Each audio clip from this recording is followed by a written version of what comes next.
Hey noble ones, welcome to Metatron's Academy. It's that day of the month, isn't it? It's Language SIMP React. Oh my gosh, he has a painting of Mr. Kaufman. I can't believe it. I didn't even notice that. That's so funny. Alright, so what are we gonna do? Arabic? Oh gosh, I've never done Arabic. I should do Arabic. Let's go. Monolingual betas. واهلا فيكم على الشانل. كيفكم سافا؟ أنا اسمي Language SIMP وأنا من الولايات المتحدة الأمريكية. اليوم بدنا نحكي عن اللغة العربية, otherwise known as oil language, Falafelese, Pyramidanian, Ein. Oh, Pyramidanian. It is true though, isn't it? Like that modern Egyptians do speak Arabic with an Egyptian accent, of course. It's different from the way they speak it in Saudi Arabia, for instance. But yes, due to the Muslim conquest, they do speak Arabic and they don't speak the Egyptian language anymore, which I think it's a shame. And not that I have a problem that they speak Arabic. I have no problem with that whatsoever. But I wish that they also spoke Egyptian language. Wouldn't it be nice? A bit like in Wales, you speak English, but in school you are taught to speak Welsh, and there are some people, particularly in southern Wales, I think, that speak it still fluently. Gaelic in Ireland, all that kind of stuff. Language or Omanian. This is the return of Language Review, a series where I go through the languages of the world and You should totally continue the series, it's really funny. review them, sort of like a film critic or a video game reviewer, but for languages. Hey look, that's Matt versus Japan before he was kidnapped by the Greys. Specifically from the perspective of a language learner. Yeah. I'll discuss who speaks them, their grammar, their difficulty, and tons of other stuff before finally giving them an official Language SIMP certified rating on the SIMP scale. And he's back with purple, because he missed it a few times. They changed it to dark green, but I agree, it should be purple. If you enjoyed this video, let me know which language I should review next in the comments, and without further ado, Yalla bina. Arabic? Isn't that the language that they speak in Call of Duty? Seriously, Call of Duty? Astaghfirullah! Isn't that the language you speak on Call of Duty? Accurate, I suppose. Yeah, but that's a classic case of Western propaganda spreading harmful stereotypes which make the beautiful Arabic language look bad. But I could never learn it. It's only spoken in the desert, and I like trees and grass. Arabic-speaking countries have trees and grass. For Wow. example, Arabic is spoken in the most Sigma country on Earth. The country that not only looks like a Giga Chad, but is also literally called Chad with a chiseled jawline gently covered by a luscious green beard made of, you guessed it, trees and grass. And if we zoom out, Arabic is spoken in just about every country in northern Africa to the giant triangles of Egypt and all the way down to your booty. Wait, Africa's not a country? I guess not.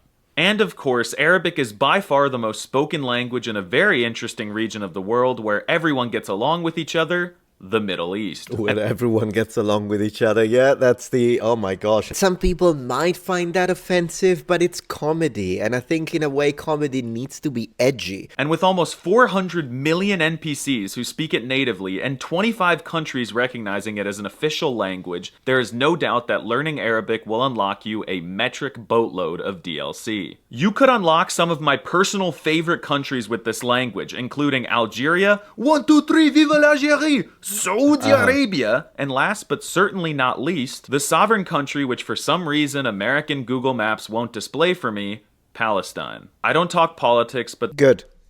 Arabs have feet, and therefore sometimes move. So in the present day, there are sizable Arabic-speaking minorities all over the universe, mainly in Brazil, France, Brazil. Deutschland, Turkey, Dearborn, Michigan, Argentina, El Jerid, and Colombia. Wow, Arabic is spoken in so many places. It's so funny that he actually went into the accent for every one of those. It must be nice that they can all freely communicate and understand each other, right? No, No. not at all. What an absurd claim. I've never heard anything so far from the truth. In reality, there are like 600 trillion bajillion dialects of this language that... Yeah. You know what's interesting though? If you look at the Northern African map, I remember like having a friend of mine from Tunisia, and her name is Farah, just like the Overwatch character, by the way. What's really interesting is that she spoke her variety of Arabic, of course. Then she spoke English really well. She spoke a little Italian, and she was fluent in French. That is so impressive if you think about it. And this does happen quite a bit, both in Northern Africa, in general in Africa, but it depends on the section, as it really, really depends. But Northern Africa tends to be very multilingual. can differ dramatically depending on the country, or even region, or the region of the region that they're spoken in. It's funny Or the street, probably. how the Balkans are like, we all understand each other perfectly and sound the exact same, but let's pretend like we all have our own languages because national identity. Then the Arab world is collectively like, we can't all understand each other and we often have dramatically different vocab and grammar, but we're all speaking one language, yalla habibi. And there is something called Fusha, or Modern Standard Arabic, or You know what's so interesting is that, once again, some people find it offensive that someone tries to put on an accent. I have never understood that because I'm Italian and people put on a fake Italian accent all the time and I love it. I love Super Mario that goes into, mamma mia, spaghetti, ravioli, mamma mia. It's funny, it's exaggerated, but Italians do have a thick accent when we speak English, so it's not like it's false, it's exaggerated for comedic purposes, and that's fine. It's fine. I don't know why. For Italians, no one complains. Well, good morning, you speak English with an Italian accent. You do that, and Italians laugh. Once I did it with trying to put on an Indian accent. It was just for fun. Oh, that's so wrong. You shouldn't do that. Well, hold on a minute. Why do people do it with Italian? You have no problems with it, though. Make fun of everyone's accent. It's fine. As long as you don't do it with hatred, I think there's nothing wrong. or MSA, which is a standardized version of Arabic understandable by everyone regardless of their dialect. But no one really speaks it except for news anchors. There's also classical Arabic found in the Quran, which is quite similar. A lot of learners choose to start with MSA, but speaking it will make you sound like an Arabian Shakespeare who That's actually very similar in a lot of languages. Even like general American. I mean, there are areas that do speak more like a general American, but not all Americans speak that way. And the same, like not everyone in England sounds like the BBC. So yeah, I mean, I imagine it's the same situation, isn't it? who's overly formal. And you won't be able to use cool slang like "Rihna slaughter" from Lebanon, which means we're screwed, but literally translates to we went salad. Does it? Oh, I love it. If it's true, please let me know if you speak Arabic. I need to know if this is true. We went salad is amazing. If you tell me it's true, I'm going to say it. Also, I love it that he always holds his throat when he speaks it. Inshallah, none of you watching will ever go salad. There are so many cool dialects and a million different ways to categorize them that there's literally no good way to discuss them all. I mean, just take a look at these complex and overlapping maps. The true best way to learn about a dialect is to travel to where it's spoken. So Right. before I discuss the dialects, in the likely chance that you're planning on traveling at any point in your life, allow me to introduce you to Saley, who I'd like to thank for sponsoring today's video. Get that money, and let's go into the dialects though. Generalizations about the dialects. Seriously, I'm about to try to do the impossible, and I don't have time to touch on every country, so I'm going to break them up into 5 major dialect Please. groups. The first group I'll discuss is Peninsular Arabic. It includes all of these dialects spoken mainly on the Arabian Peninsula. Gulf Arabic is probably the most famous of them and is spoken along the coast of the Persian Gulf. Gulf Arabic sounds kind of harsh and guttural, which I love, and it kind of reminds me of how a Scottish alpha male with a heavy accent would speak Arabic. But I prefer the Najdi dialect, mainly spoken in the core of Saudi Arabia. You know what's really fun about that? You know how in The Simpsons you've got the gardener, the one with red hair, and he has a Scottish accent. In Italian, they rendered that, giving him a Sardinian accent. Isn't that fascinating? Now, what's also fascinating is that, of course, another very famous, I was talking about The Simpsons, by the way, another very famous character that has a Scottish accent in English is Scrooge, right? Scrooge McDuck. But in Italian, he speaks standard when he's dubbed by the voice actor. I think it would have been great if they gave him a Sardinian accent too. I can't explain what it sounds like. It just sounds super Saudi, and it's the prettiest dialect in my opinion. Another big peninsular dialect is Yemeni Arabic, which is a lot more conservative and classical than neighboring dialects, perfect for those interested in more trad culture. The second group we'll look at is called Levantine Arabic. Levantine Arabic is spoken in Syria, Lebanon, Jordan, and Palestine. It sounds elegant and sophisticated, and it reminds me of how a posh Londoner would speak Arabic.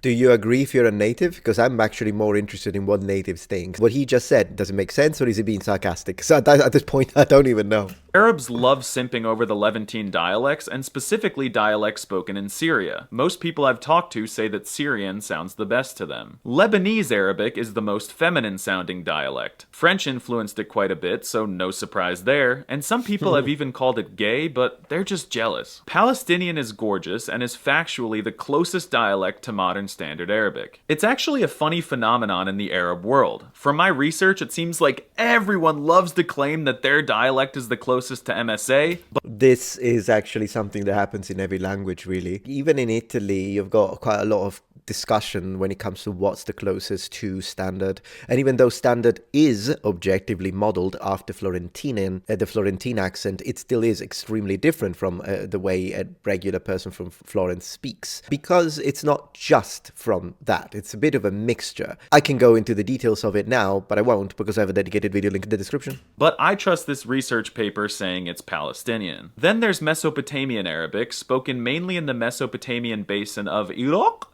but also in parts of Syria, Iran, and Kuwait. Iraqi Arabic is the peak alpha male dialect. And it makes sense because Iraqis have the highest testosterone levels in the Arabic-speaking world. Seriously? Iraqi sounds heavy like the Gulf dialects, but also flowy and poetic like the Levantine ones. Truly the best of both worlds, so I'd say they remind me of how Australians would speak Arabic. And my favorite singer in the whole Australians, the way, again, you have different accents, of course, in Australia, but when you think of a stereotypical Australian accent, it is a lot closer to an English accent, but should I say Southern English accent, than it would be to any other variety, but it's still extremely distinct, isn't it? Like you can tell, oh, that's an Australian accent, not an English accent. Yet, it's definitely closer. Not only to us, so this is where linguistic phenomenon is so fascinating. It's not only that an Australian accent is closer to a Southern English accent than it is to an American accent, of course, obviously. But then again, I think a Cockney and an Australian, although they sound different, they are definitely closer than a Cockney and someone from the north of England are, which is insane if you think of the geographic distances between an Australian and a Southerner in England, which are thousands of miles away from each other, and someone from London and someone from Manchester, which is like literally the same country. Isn't that insane? observable universe, Rahma Riyadh, comes from Iraq. I swear Arabic music is way better than the music of any other language. Then there's Egyptians, I disagree. Italian music, number one. spoken in Egypt and kinda Sudan. Egyptian is probably the dialect most widely understood across the Arab world due to the popularity of Egyptian anime, movies, and TV shows. Other Arabic speakers say that Egyptian sounds kind of funny, but also romantic. You know, I'm actually interested in this. It's fun. Of course, we're watching it for the sarcasm, for the jokes, but I'm interested in this thing that he's saying, oh, other Arab speakers think this about this local dialect. I will need confirmation from natives because I don't know anything. So he could be saying anything right now. He could be saying, oh, Egyptian speakers to other Arabic sound Italian, and I wouldn't have a way to counter that. Whereas when people say that about Spanish, for instance, and they say that Argentinians are closer to Italians, I actually agree. In fact, the Argentinian accent is the easiest one to understand for me of all Spanish accents, and yeah, it does make sense when they say that. Probably because of heavy Italian immigration into Argentina. I imagine that's the reason. And interestingly enough, I've heard Chinese people say that to them, Japanese sound similar to Italians when they speak. And how does that make even any sense? From the perspective of a Chinese that has a language that is linguistically and phonetically completely different universes away from Japanese, it does make sense that a language like Japanese that tends to have more polysyllabic words, it starts with the vowels, has a bunch of consonants, and then ends in a vowel for the majority of cases, identical to Italian from that point of view. The type of vowels they have, I mean, it's a lot closer to Italian if you think about it. A, I, U, E, O. And then we have A, E, I, O, U. The only difference being really the way we pronounce the U. But I mean, Chinese has like sh, and all these sounds that are completely non-existent in both varieties, Italian and Japanese. And then there's the fact that Japanese is a language that has doubles. When they say chotomatte, matte, or like when they say yokatta. So the double T, and that same sound exists in Italian. You have double consonants. We double them in pronunciation. So I can see where they're coming from. They have completely different languages, sounding very different, Japanese and Italian.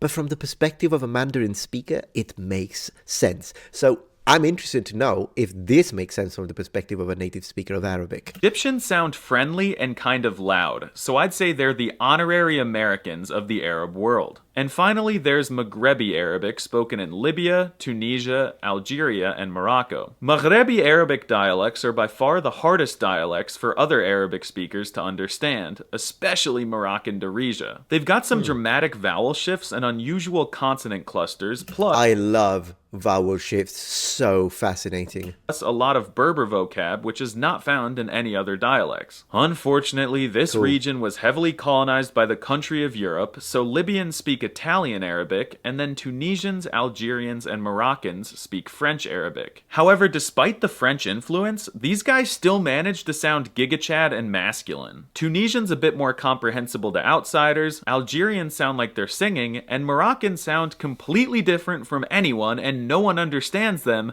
not even themselves. Every time I've met a Tunisian, because in Sicily we get quite a few, for obvious reasons, very, very close if you think about it. They are so friendly. It's insane. Very smiling. So I never met an Arabic person. I've never met an Egyptian. I've spoken to a few Egyptians online. They were usually very nice to me.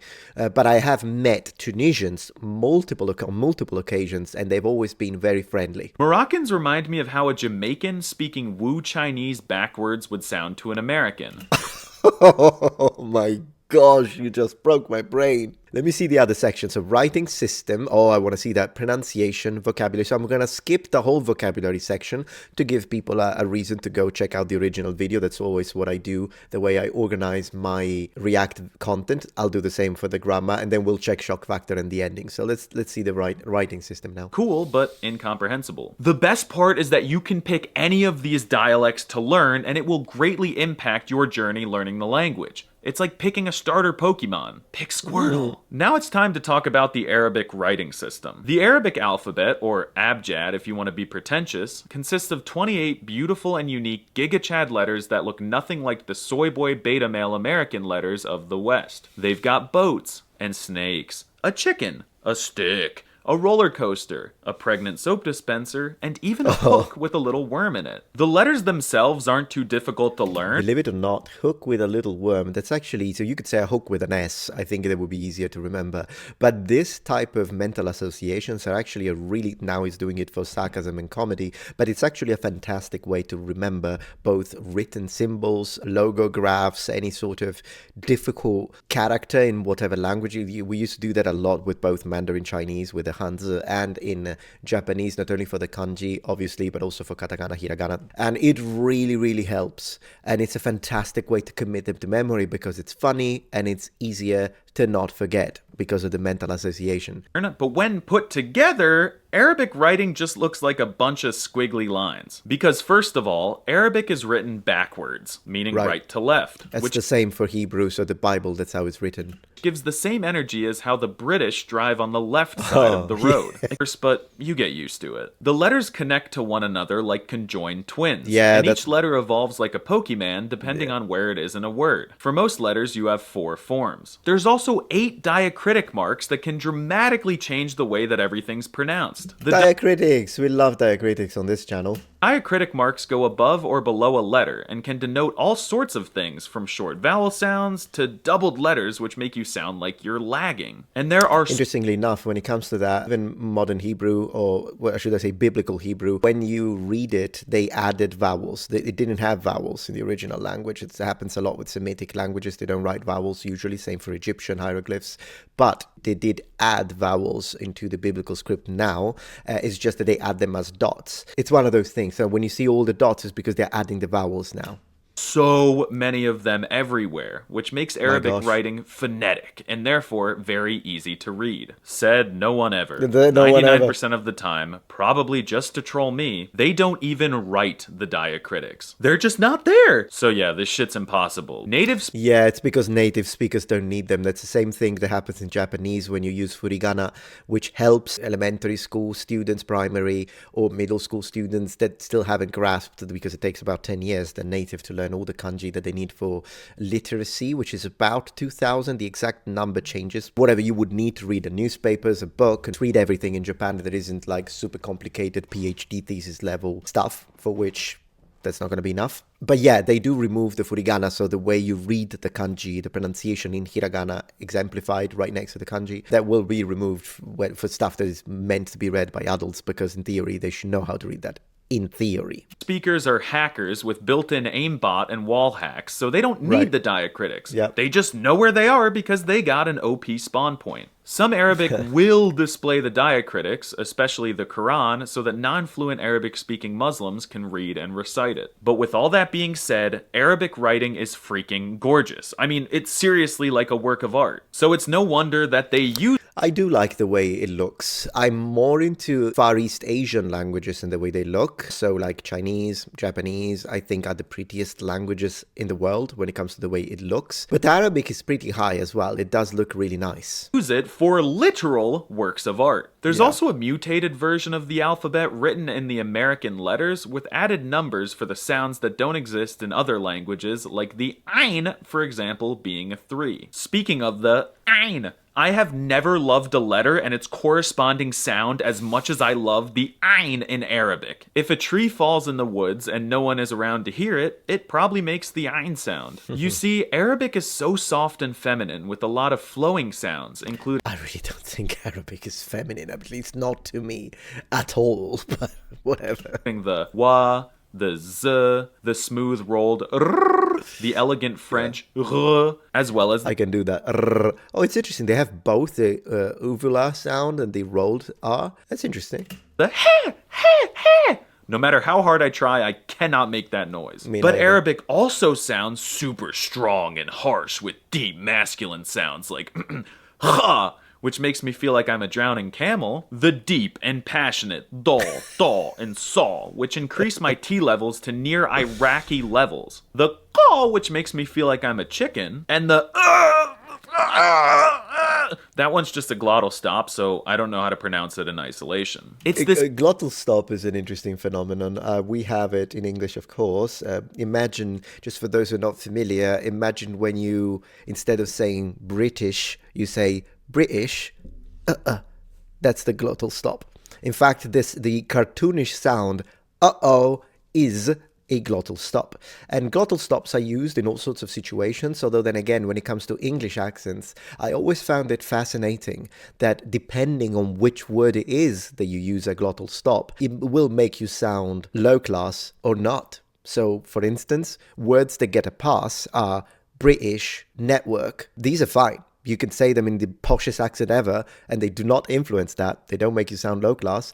But if you say woa, daughter, then yeah, those instead do. Not that there's anything wrong with it, I like it, but I'm just saying, isn't it strange? Because it's the same thing. It's a glottal stop. Why does woa sound low class and educated, but network sounds posh? I don't get it. Fusion of femininity and masculinity that create the perfect, beautiful combination flow that's just, oh, it's so beautiful. And It would be nice to learn Arabic at one point. Listen to Arabic 24/7 without ever getting tired of it. Arabic is by far, and I've maintained this same opinion for years, the most beautiful language on the planet. And I disagree with that, but hey, it's personal preference. So skip vocabulary, skip grammar. Let's check out the shock factor.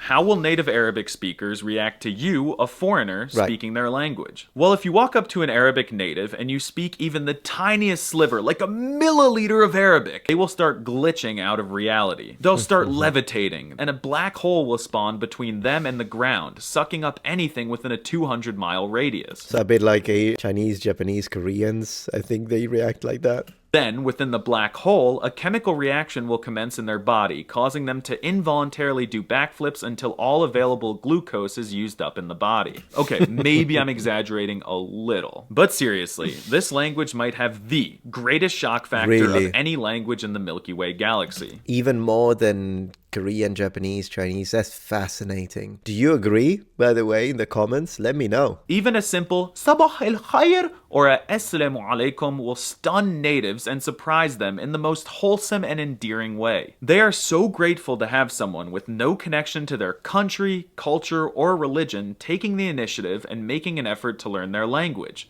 But it doesn't stop there. If you shock someone in their dialect, Oh, yeah. Oh boy, you're in for a treat. They might want to marry you, give you oil, buy you el bake, bismillah, Give you oil. Oh, man, that's an edgy joke again, but I'm all for it. or even give you one of those awesome little red hats, depending on where they're from, of course. I once shocked a guy from Egypt in his dialect so hard with a simple "Ana ayez azur Masr" that he died. And speaking Arabic as a foreigner Was that good, by the way, if you're from Egypt? Did he do a good job there or no? Let me know. inevitably brings up a lot of questions. Are you Arab? Are you Muslim? Are you lying? Are you from Lebanon, white boy? You lying.